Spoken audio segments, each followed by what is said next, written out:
What's going on, people? This is Big Fo coming at you with some shit you need to know. Alright, so right now we're going to talk about what's a monetary system.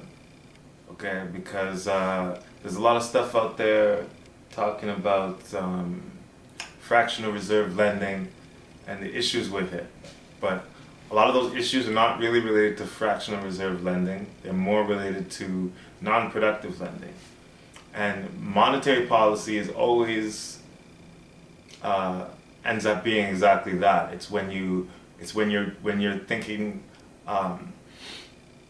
when you're printing money for money's sake. So like if you take the example of Spain back in the the end of the 1400s when they found America and they had all that silver. So they had an enormous amount of metal, right?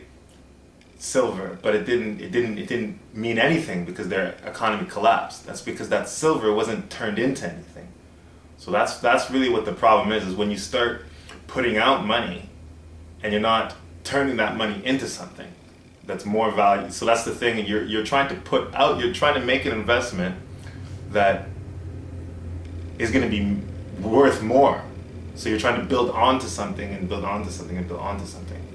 But if you're just gonna print and print and print and print, that's when you get an issue. But it's not the printing that has an issue, because there's a lot of people that will say things like, they need to tie it to this or tie it to that. It's not that you want to limit the amount of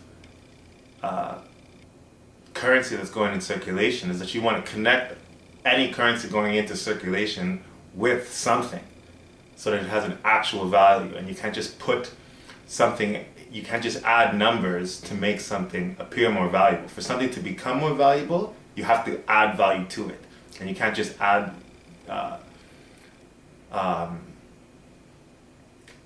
arbitrary value, right? So that's basically, I think, all we need to say about that. All right, monetary policy, monopoly, no good. But that's not the same as fractional reserve lending. So that's not, in and of itself, fractional reserve lending is not a bad thing unless it's non-productive. If you can spend as much as you want on things that will develop into things that are more valuable than the investment, you can do that forever. But what you can't do is just keep investing, like just printing money and then just giving it to a bank who's not going to invest it into something. Right? So, anyways, monetary policy, that's some shit you need to know. Big Fo. Be good, peace.